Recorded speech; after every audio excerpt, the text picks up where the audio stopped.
Through their way forward. In the end, when we actually did send men into space, it turned out that those were exactly the qualities it took. I'm John Hudson. This is Pad 39 at the Kennedy Space Center. I was a launch controller here when from this very spot, man took off to fly to the moon. It was a journey that began 12 years before that rocket ever left the ground. And it started on the other side of the world. Back then, we were one of two superpowers that always seemed to be on the edge of a terrible war. In 1957, the Soviet Union launched the first ever man-made satellite into Earth orbit. They called it Sputnik, which means traveling companion. In a world where peace hung in a delicate balance, it seemed to create a dangerous advantage. Every ham radio operator in America could hear the music. People were afraid. Were the Soviets looking down on us, watching us? If they could make a satellite pass over our cities, could they do the same with a bomb? Our own space program came into high gear, and less than 2 months later, we were ready to launch our own satellite.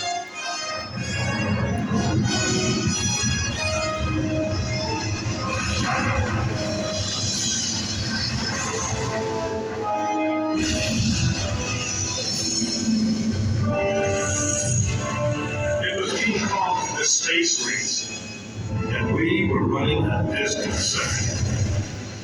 In 1961, we fell even further behind.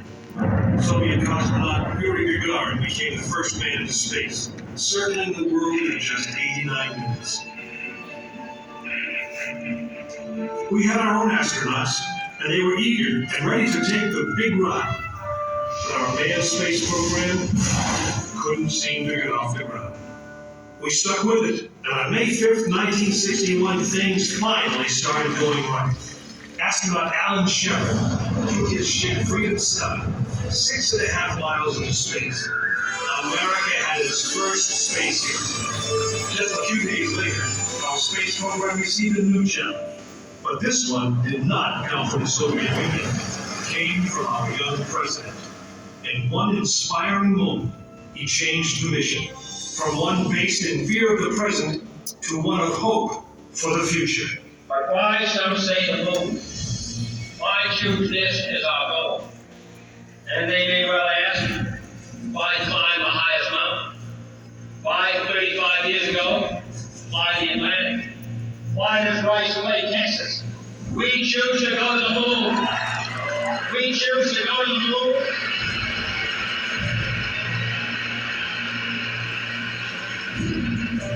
We choose to go to the moon and discontinue and do the other thing. Not because they are easy, but because they are hard. We had been more than 16 minutes into space, and now we were going to the moon. We would have to design a rocket the size of a 36-story office building, put it together with the precision of a microscope, and accelerate it at the speed of the moon. Then we would have to guide it to a moving target 250,000 miles away. Many people thought it was an impossible dream, but 400,000 of us set about making that dream a reality.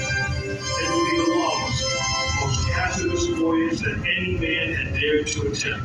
But step by step, mission by mission, we orbited the Earth, perfecting the skills and technologies we would need on this incredible journey. Our astronauts practiced maneuvering, docking, and the 1,000 other tasks that would comprise the moon mission. We created new alloys, lighter and stronger than anything seen before. We designed communication systems that would be reliable over the vast distances.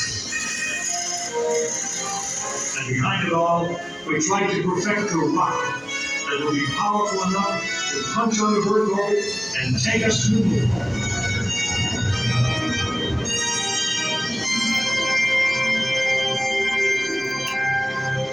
One day, however, the dream of flying to the moon almost slipped away. It was January 27th, 1967. Astronauts Virgil Gus Grissom, Edward White, and Roger Chaffee were on board Apollo 1 for a plugs-out test. a full-scale dress rehearsal for the actual launch. Suddenly it happened. There was a fire in Gibson. 3 men whose lives had been in our hands were lost. Surely the opening business of space promised high costs and hardships, as well as high reward. But this country of the United States was not built by those who waited and rested and wished to look behind them. After Apollo 1, some thought we'd failed, and that the moon was out of our reach. But we owed it to those men, to learn from their sacrifice, and to carry on. We started taking the Apollo vehicle apart, piece by piece. Was the design flawed? Had safety been compromised? Tough questions. And we spent 1.5 years redesigning the spacecraft so that no astronaut's life would ever be at risk because we overlooked something, or because we could have done something better. A moon rocket is 91% high explosive, and it goes into the most unforgiving, hazardous environment there is. We could never make it risk-free, and the men who flew them knew that. We didn't send men into space again until Apollo 7 orbited the Earth testing some of the new design. When everything worked perfectly, the decision was made. The next mission would travel to the moon. It was mankind's destiny to leave the shores of our planet behind and strike out across the vast ocean of space. In the great span of our history, now is the time that we could. Now was the time that we would. We stood on the eve of the longest, most dangerous journey that any man had ever undertaken. And it would be taken by Frank Borman, James Lovell, and William Anders, the crew of Apollo 8. Through those doors, you'll find the firing room, launch control, just as it was on December 21st, 1968. Please gather all of your belongings, take small children by the hand, and proceed through the open door.